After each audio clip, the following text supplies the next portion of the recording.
Hello world, I'm Connor from Beyond, here with part 2 of my Quick Start thousandsons guide. Part 1 I covered just kind of what they do in Tier 1, as well as their overall strategy, and now I'm covering Tier 2. If you haven't seen Part 1, it'll be linked. Now, once you have Tier 2, we gain a couple of options immediately, and then I will show off some once we have our vehicle building. First of all, our Rubric Marines from Tier 1 gain a pretty important change in that they unlock all of their heavy weapons. They have two options: Warp Bolt and Ammunition, which is good against vehicles, and Inferno Bolt and Ammunition, which is good against infantry and has a small AoE effect. Now, an important note about these upgrades is that they don't come with a cost other than literally their cost. So like Warp Bolt, Inferno Bolt costs 25 requisition and 20 power, but like if you consider standard Space Marines can get Meltas. They cost whatever resources, and they gain a large vehicle damage increase, but lose damage against infantry. There is no such downside here. It is a flat increase. And in the case of the Inferno Bolt, a minor AoE effect. So that's actually quite good. Additionally, to continue to buff our rubrics, you have the Warp Lust War Gear, which improves the weapons carried by the Rubric Marines, increases the range damage of Rubric Marines, Icon Bearers, and later on Terminators, unlocks weapons for Terminators, and next upgrade. So you just get to do a little extra damage. I believe this includes the heavy weapons, but I will have to double check. Additionally, you unlock Icon Bearers, who are actually a bit different from other banner bearers. Rubric Marines don't have morale, so if the Icon Bearer granted a morale buff, that would be kind of weird, because you're buffing a stat that they don't have. So instead, the Icon Bearer's icon is enchanted with a regeneration effect. So this guy acts more like an apothecary than anything. He also has two spells: Bolt of Change, which acts the same as the Thrall Wizard version. It does some anti-vehicle and anti-building damage, but more importantly, reduces the defense for a limited time. However, it also has this spell, Blasted Standard of Renewal, and what that does is damages the Icon Bearer somewhat because of the power of the spell, but will refresh all the spells that have already been cast. So I just cast Bolt of Change and Doom Bolt, and now I can cast them again, which is quite useful. It also has a little bit of a speed increase for reinforcement rate, so this will go a little bit faster, but the main draw is the fact that you can cast second Doom Bolts, Bolt of Change, whatever you're attached to. This is global, so even though you get two Icon Bearers, you can only do one Blasted Standard of Renewal at a time. So when this guy comes out, you'll see he has the exact same recharge. It is shared. However, an extra thing is maybe you don't want a Doom Bolt. You can instead attach him to their next squad, who gain a bunch of useful spells. These are the Chosen.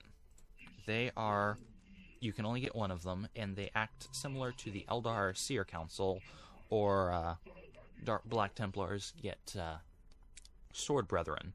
They are a squad made out of sergeants, so the aspiring sorcerers. All upgrades that affect them will also affect the Chosen. They don't start with Doom Bolt, though.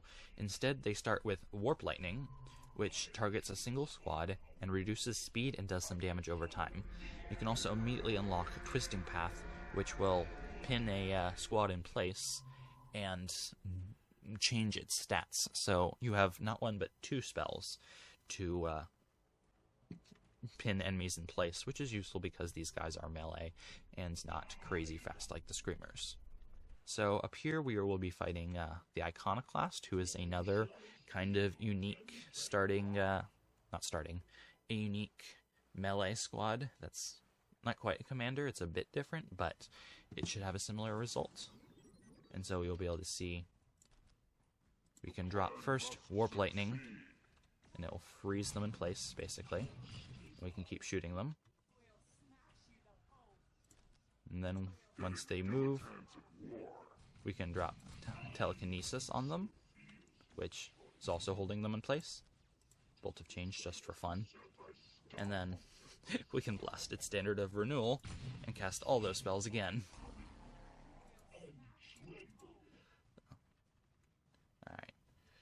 coming at us again. You can grab Warp Lightning. They're slow and taking a lot of damage. Actually, not a whole lot, but mostly they're slowed. And this would actually be extra useful if either this was a ranged squad that was trying to run away, or maybe a melee squad that was trying to get into combat to be focused down by people, or rubrics who are shooting in, or something. I do believe this only affects infantry. Yes. Enemy infantry and demons. And appears like everyone's broken. That's kind of funny. Of note, Chosen are actually a little bit bugged in that they lose morale a lot quicker than they're supposed to. But they still have their use, and should, in the next version, that will be fixed, which should make... oh, we actually did lose this. I think part of it is if we hadn't lost all of our morale, we likely would have won that. But, yeah, a little bit of science. So these guys can certainly be quite useful, and in the next version, once the morale bug is fixed, they will be even more so. You can get chosen. They only require tier 2. You don't need to go either for demons or for rubrics. I do believe you will need to have at least one, but it's not like tied to, oh, you need to have gone rubrics. You can get them even if you've gone demons or if you've gone rubrics. Alright. Now, for something more specific, we went over icon bearers. You need to have gone rubrics or get a rubric building otherwise. We also grant access to 2 new units here. The Horrors of Tzeentch, who act basically the same as they do in, what you call it? The same in Chaos Marines. So our opponent here, Krieg, would actually be able to field basically the same unit. They are kind of slow, and they're very weak in melee as well as health-wise. So definitely glass cannon, but their anti-vehicle damage is insanely high. Like, it's a little ridiculous. So if you get to use these guys well, they will tear apart enemy vehicles, but you have to be very careful with them. But we will demonstrate just how high this damage is. There should be a Rhino right around here. We can deep strike these guys, just like Chaos can. Alright. You can head back out. And just watch. Like, this hasn't been reinforced at all, and so you can get like 4 more to deal double this damage, and like 3 or 4 shots later we're at half health. Seriously. These guys are scary. They do focus on anti-vehicle. I don't think they have super high anti-building, though it's not terrible either, if I remember correctly. Now, you also have the Herald of Tzeentch. Let me grab vehicles, because we're going to be going over that shortly. We also have the Herald of Tzeentch. He is a ranged commander. He has a decent range attack, which is fine.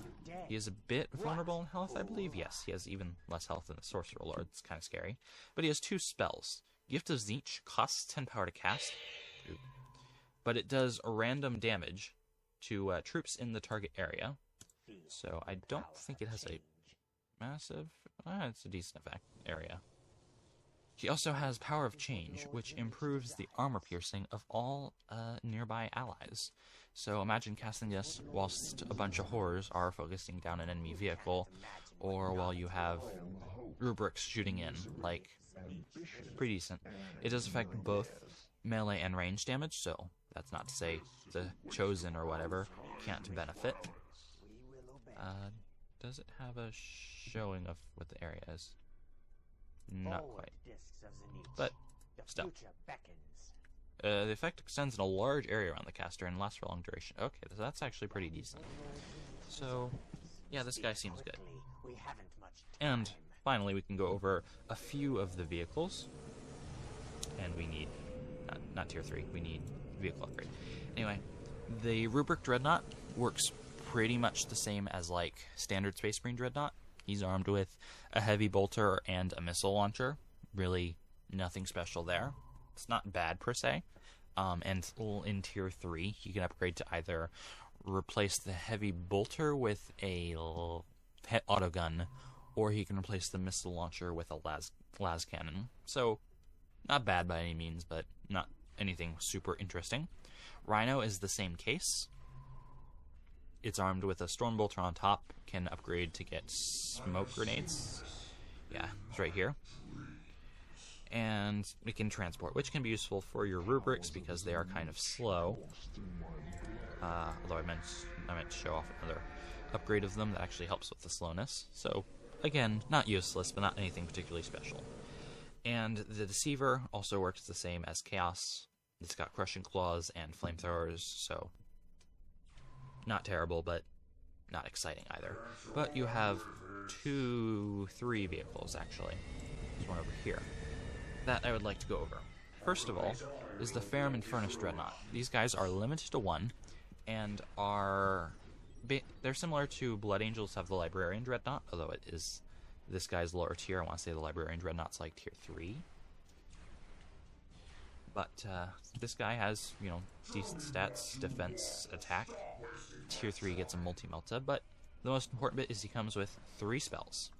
And we'll get to this one, which is most important, but first, he has Entropy Bolt, which targets an enemy vehicle or aircraft, and does some damage. Useful. He also has Total Self-Restore, so if he takes any damage, he can heal himself very efficiently, so you can get him actually really low, and then heal him, and he will be back up to full without having to, use the Thrall Wizards to repair. Do I have any? Yes, they're over here. However, the most important one here is Rectify. This will heal a friendly vehicle, so maybe you're using the unit I'll get to next, the Hellblade, and he takes a bunch of damage. You can use Rectify to heal him again and get him back into the fight, which can make this guy just pretty useful as a not quite vehicle repairman, but pretty useful. Next of all, the Hellblade. This is my favorite aircraft in the game, hands down. He is pretty fragile, so you can't really use him in a standard firefight. However, he is armed with twin-linked autocannons and does insane damage against light vehicles, light buildings, and even does some decent against heavy infantry. So we can watch. He's fired 4 times, and this guy's already at half health. Especially if you mass them, you can kill buildings in seconds. It is terrifying and awesome, and I love this. This guy alone might be the reason I almost main thousandsons. Seriously, these guys are great. I love them. The only vehicle that really competes for vehicle cap to me with the Hellblades are the ones that I thought we got over here, and we're out of vehicle cap. So let's do that, and we can grab Practicus Coven. Now, this looks like a squad, and acts like a squad, but it is considered vehicles. They take up vehicle cap, as you saw.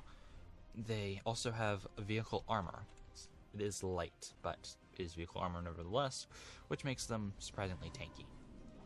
These guys are a coven of sorcerers that have spells, some elite gear, and they get to ride Deceiver, so they almost act like tier 2 assault marines, but are just very strong. They start with the spell Befoul, which turns off an enemy building, and I believe this actually extends to turrets, so let's actually test that real quick. So that can be useful, but in general these guys are quite anti-infantry. They're armed with force weapons, which, again, while they can deal with light vehicles, are better suited for taking out infantry. Alright, this one, so I need to go over here. They're armed with plasma pistols, as you can see, which specialize in taking out enemy heavy infantry. Alright, you head over here. Let's see if Befoul actually takes out a turret. I want to see this. So, they're mostly anti-infantry, but will, yeah. It does. It works. Turns off the turret. That's actually pretty useful. That is a commander. So actually we probably win this just by virtue of numbers, but we can head out. We have our science. So these guys can also be very useful. The only reason I don't get them is because I'm getting Hellblades, and the only reason I don't ever get Hellblades is because I'm getting these guys. Is how my Thousand Suns games usually work if I get to vehicles. And that is basically everything I want to cover. That's right. There is one more spell. You research it in the Dark Library. You need the Aspiring Sorcerer, and it is called Warp Space. Now you'll notice rubrics are very slow. Even with the Aspiring Sorcerer, who grants them a speed boost, this just isn't quite how you want to get around. You can use Rhinos to alleviate, or you can do this. This allows them to sprint a short distance. They become infiltrated, but they cannot fire. So this is good for kind of quickly relocating them. Cooldown isn't actually terrible either. You can, if you have the Icon Bearer, however, you can speed it up even more. This is a very similar ability to what the Death Marks get. If you've played Unification Necrons, it is a lesser version because it doesn't go as far or last as long, but still pretty useful nevertheless. But that is about all I have to show you. I do hope you enjoyed, and between these two episodes, I hope this gets you excited to play Thousand Suns. If you do want a more in-depth guide that might include the later tiers, I would recommend Max's video, as he does cover literally everything. But anyway, yeah, that is all. Bye.